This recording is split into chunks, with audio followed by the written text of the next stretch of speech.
Hello friends, आज हम P6 के ना तो कुछ बेसिक्स पढ़ेंगे।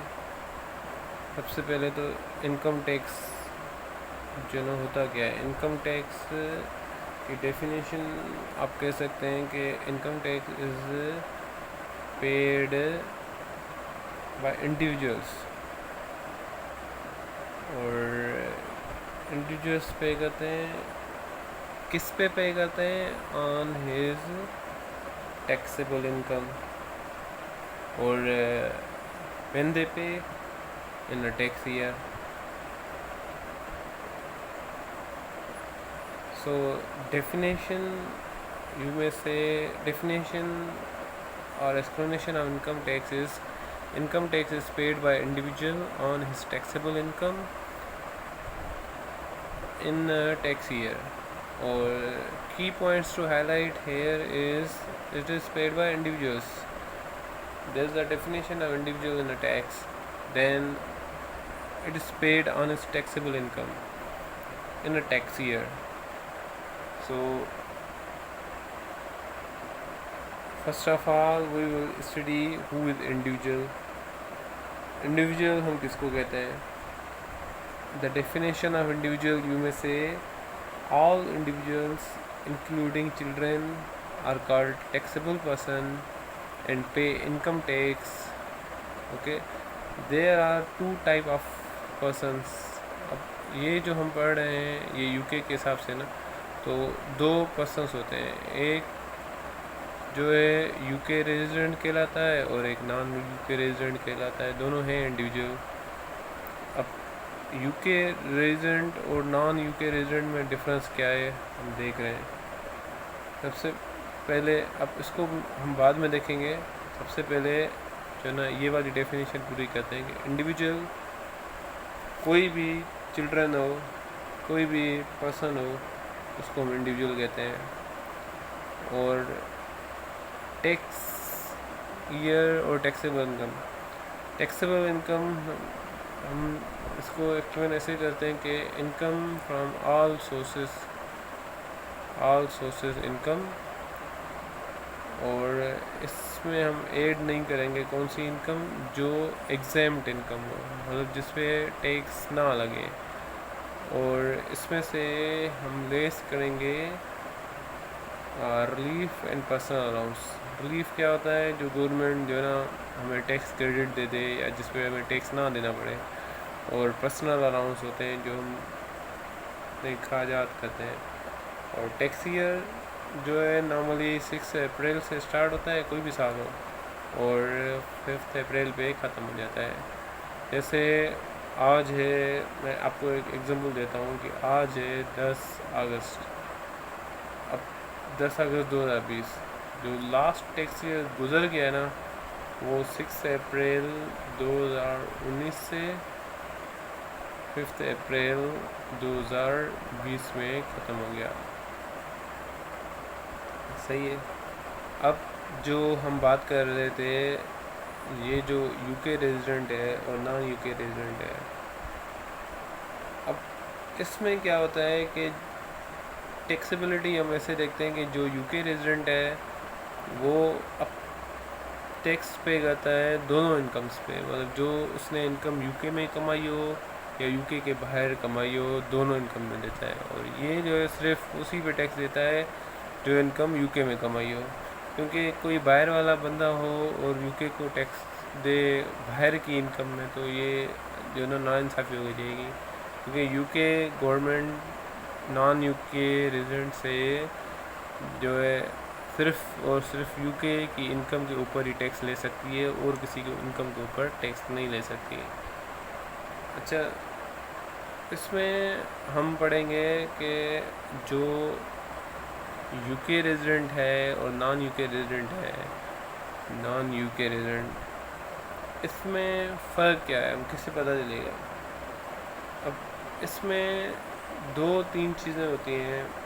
जैसे एक होता है कि अब नॉन यूके को आप ओवरसीज़ भी बोल सकते हैं। तो एक होता है ऑटोमेटिक ओवरसीज़ रेजिडेंट की ना कंडीशंस है, वो बंदे ऑटोमेटिकली रेजिडेंट कहलाते हैं जो करंटली यूके में प्रेजेंट हों और मैक्सिमम 15 दिन रहे हों यहाँ पे। ये पहली कंडीशन है, या एक कंडीशन है, कोई भी एक पूरी हो तो वो ऑटोमेटिक ओवरसीज रेजिडेंट कहलाता है। पहली कंडीशन क्या है कि मैक्सिमम यूके में 15 दिन रहा हो। दूसरी क्या कंडीशन है कि वो मैक्सिमम 45 डेज़ रहा हो, लेकिन ये तब देखेंगे जब लास्ट 3 इयर्स में वो यूके आया ही ना हो। कोई बंदा है वो यूके घूमने आया है 10-15 दिन के लिए, तो सही है, इतना चल जाता है, 15 दिन मैक्सिमम अलाउड है। वो 15 दिन से ज़्यादा रह रहा है तो हम देखेंगे यार कि वो प्रीवियस 3 इयर्स में अगर यूके में रहा है या नहीं रहा है। अगर नहीं रहा तो वो ऐसी बात है, इतना इन्फ्लुएंस नहीं है यूके में, ना ही मोस्ट लाइकली कि वो कोई बिजनेस सिलसिले में नहीं आया होगा। फर्स्ट टाइम आया हो 45 डेज़ में मुश्किल है। तो ये हो गई दूसरी। तीसरा क्या है कि मैक्सिमम 90 डेज आया हो और ओवरसीज़ में ऑलरेडी जो ना वो जॉब करता हो, जॉब भी कौन सी फुल टाइम जॉब करता, तो वो भी जो ना ऑटोमेटिक ओवरसीज़ रेजिडेंट कहलाता है। दूसरा इसमें स्टेप बता रहा है, स्टेप 2 हम क्या देखेंगे, ऑटोमेटिक जो बंदे यूके रेजिडेंट बने या ऑटोमेटिक यूके रेजिडेंट कौन बन सकता है। एक तो वो बंदा जो 183 डेज से ऊपर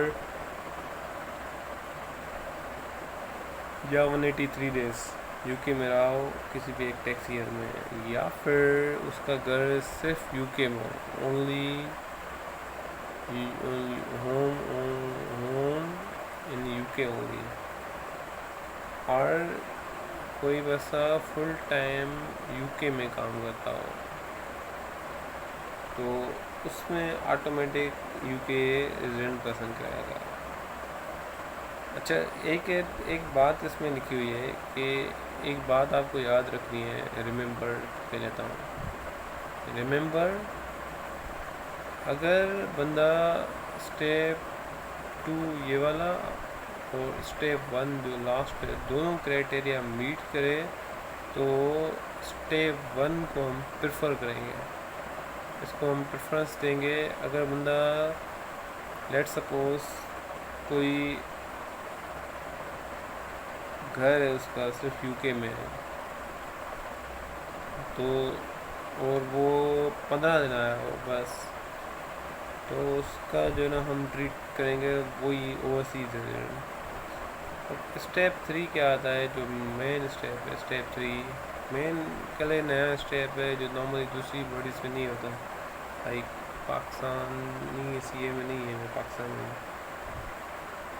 अगर पर्सन जो है not treated UK resident as per automatic test, then उसका स्टेटस जो है नंबर ऑफ टाइज के हिसाब से बेस करेंगे। नंबर ऑफ टाइज कैसे देखते हैं, यूके टाइज हम लिख लेते हैं, जिसका क्लोज फैमिली मेम्बर यूके में हो और अकोमोडेशन हो यूके में और उसने यूज़ भी करी हो, और सब्सटेंटिव वर्क यूके में हो, लाइक 40 डेज आर मोर। ये एक दो और भी चीज़ें लिखी हुई हैं, like being in UK for more than 90 days during either of 2 previous tax year. Okay, then एक चार्ट आता है कि डेज इन यूके और 3 इयर्स में यूके नॉट रेजिडेंट और 3 इयर्स में यूके। ये है कि अप टू 15 डेज है सपोज, तो ये नॉन रेजिडेंट ऑटोमेटिकली हो जाएगा, ऑटोमेटिकली नॉन रेजिडेंट हो जाएगा।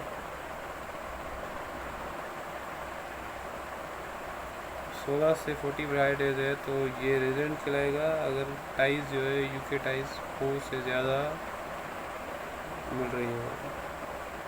गाइस इस तरीके से चार्ट है, 65 to 90 डेज है, और रेजिडेंट तब कहलाएगा अगर 4 से ज़्यादा टाइज मिली हो।